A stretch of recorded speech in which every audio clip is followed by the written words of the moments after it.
ദളിതൻ ഭാഗം 9. +2 2ാം വർഷം. പുതിയ കുട്ടികൾ ക്ലാസ്സിൽ വന്നു. അവരെ ഒരാൾ അനന്തു, തമ്പുരാൻ്റെ ബന്ധു. പണമുണ്ട്, പൊക്കമുണ്ട്, പൊങ്ങച്ചമുണ്ട്. അവൻ ആദ്യ ദിവസം തന്നെ കുഞ്ഞുണ്ണിയെ നോക്കി ചിരിച്ചു. പരിഹാസച്ചിരി.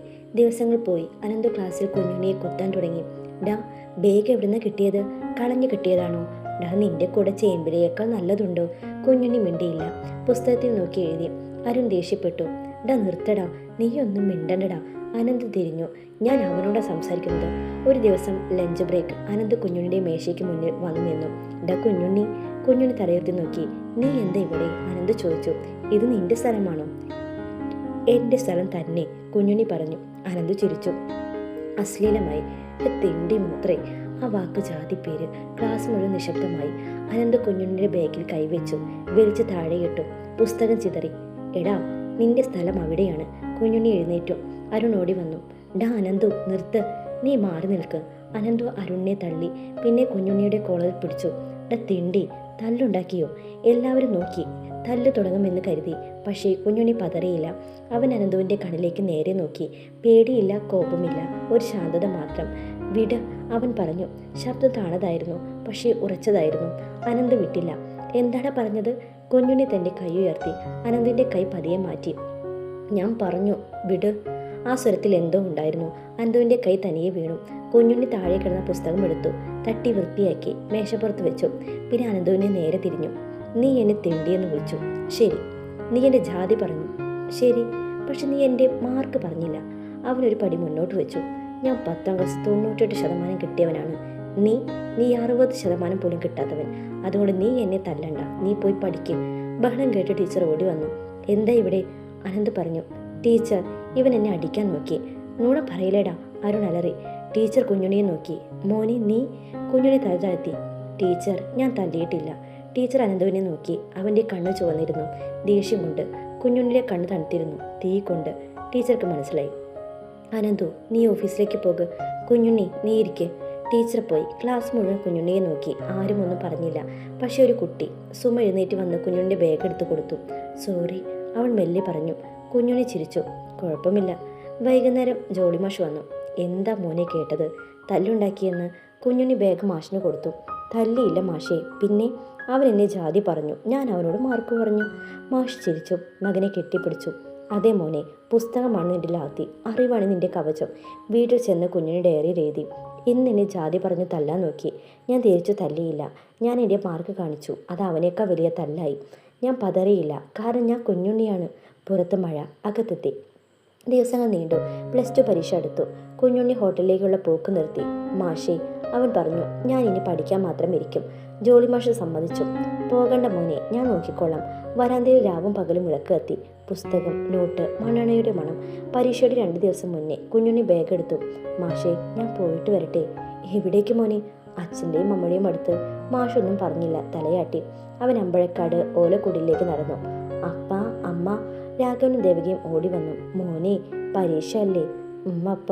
ദേവിക മകൻ്റെ നെറ്റിയിൽ കൈവച്ചു. എൻ്റെ കുഞ്ഞെ, നീ ജയിക്കും. രാഘവൻ മകൻ്റെ തലയിൽ കൈവച്ചു. പോയി എഴുതു മോനെ, ഞങ്ങളുടെ അനുഗ്രഹം നിനക്കുണ്ട്. കല്യാൺ ചേട്ടൻ്റെ കൈ പിടിച്ചു. ചേട്ടാ, നല്ല മാർക്ക് വാങ്ങണം. കുഞ്ഞുണ്ണി അവരുടെ കാലിൽ തൊട്ട്. കണ്ണ് നനഞ്ഞു. ഞാൻ ജയിക്കും അപ്പ. അന്ന് രാത്രി അവൻ അവിടെ കിടന്നു, അമ്മയുടെ ചൂടിൽ.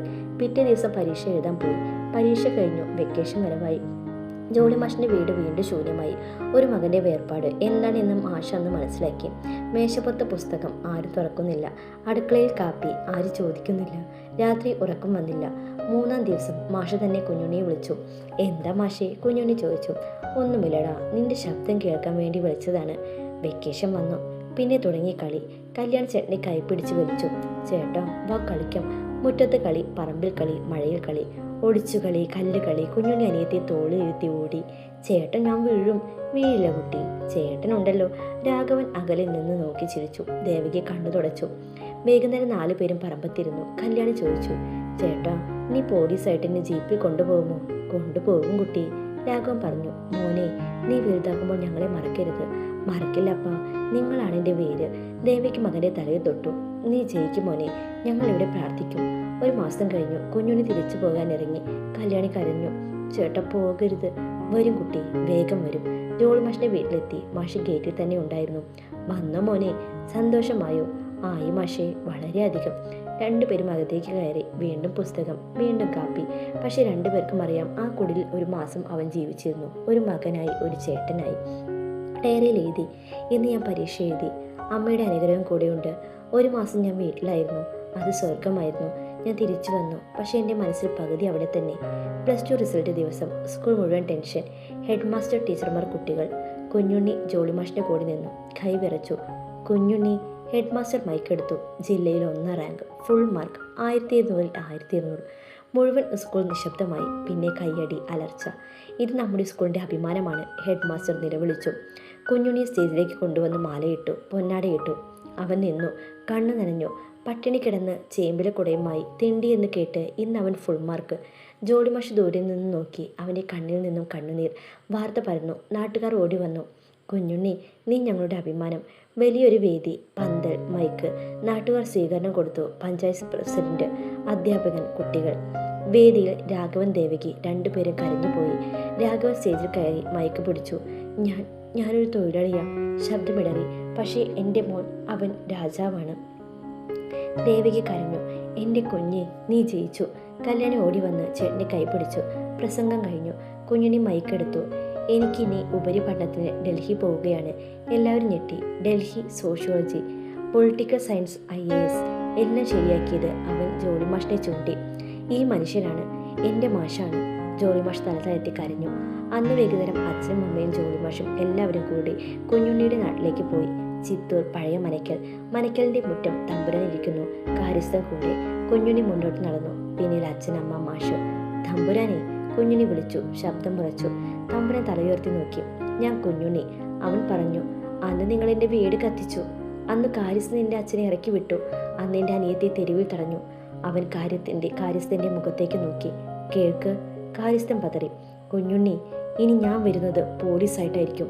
മുറ്റം മുഴുവൻ നിശബ്ദമായി. അന്ന് ഞാൻ തെളിയിക്കും. അവൻ്റെ ശബ്ദമുയർന്നു. ആ ഭണ്ഡാരം കുത്തി തുറന്നത് ആരാണെന്ന്. കാര്യസ്ഥൻ്റെ മുഖം വെളുത്തു. കൈ വിറച്ചു. തമ്പുരാനൊന്നും പറഞ്ഞില്ല. കാരണം അവൻ്റെ മുന്നിൽ നിന്നത് ഒരു കുട്ടിയല്ല, ഒരു തീയായിരുന്നു. കുഞ്ഞുണ്ണി തിരിഞ്ഞു. അച്ഛൻ്റെയും അമ്മയുടെയും മാഷിനെയും കൂടി നടന്നു. പിന്നിൽ നിന്ന് കാര്യസ്ഥൻ്റെ ശബ്ദം. തമ്പുരാനെ, അവൻ. തമ്പുരാൻ കൈ ഉയർത്തി. മിണ്ടരുത്. വീട്ടിൽ തിരിച്ചെത്തി. കുഞ്ഞുണ്ണി ഡയറിയിൽ എഴുതി, ഇന്ന് ഞാൻ ഫുൾ മാർക്ക് വാങ്ങി. നാടെന്നെ സ്വീകരിച്ചു. അമ്മ കരഞ്ഞു, അപ്പ കരഞ്ഞു. ഞാൻ തമ്പുരാനെ കണ്ടു. ഞാൻ പറഞ്ഞു, ഞാൻ പോലീസായി വരും. കാര്യസ്ഥൻ ഭയന്നു. ശരിയാണ്, അവൻ ഭയക്കണം. കാരണം ഇനി വരുന്നത് നിയമമാണ്. ജോളിമാഷ് അവൻ്റെ തോളിൽ കൈവച്ചു. പോകുമോനെ, ഡൽഹിയിലേക്ക്. നിന്റെ യുദ്ധം അവിടെ തുടങ്ങും.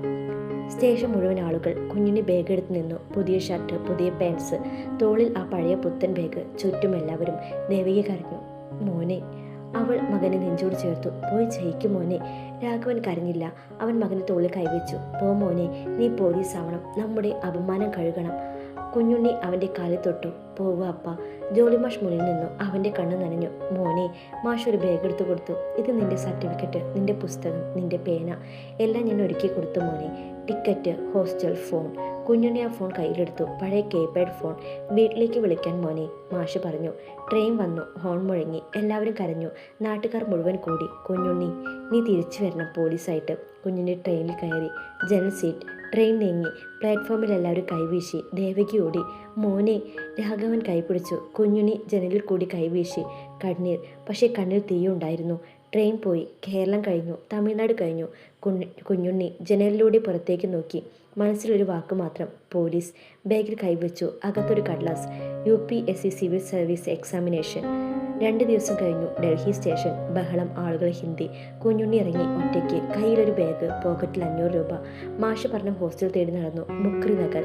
വിദ്യാർത്ഥികളുടെ നഗരം. ചെറിയ റൂം. ഒരു കട്ടിൽ, ഒരു മേശ. ചുറ്റുമെല്ലാം UPSC പുസ്തകം. റൂംമേറ്റ് ഒരു പയ്യൻ ബീഹാറിൽ നിന്ന്. നമസ്തേ ബൈ UPSC. ഹാൻ. കുഞ്ഞുണ്ണി തലയാട്ടി. രാത്രി കുഞ്ഞുണ്ണി ഫോൺ എടുത്തു. നമ്പർ ഡയൽ ചെയ്തു. ഹലോ. മറുവശത്ത് മാഷ്. മാഷേ, ഞാൻ എത്തിയ മോനെ. പഠിക്കേ, ഞാൻ ഇവിടെ ഉണ്ട്. പിന്നെ അമ്മയോടും അപ്പയോടും ഞാൻ വിളിച്ചു എന്ന് പറയണം. അടുത്ത ദിവസം മുതൽ രാവിലെ 5 മണി. Library. Polity, history, economy, current affairs. Kunjunni പഠിച്ചു. വിശന്നാൽ ഒരു പൊതി ചോറ്. ഉറക്കം വന്നാൽ മുഖത്ത് വെള്ളം. ലക്ഷ്യം ഒന്ന് മാത്രം, പോലീസ്.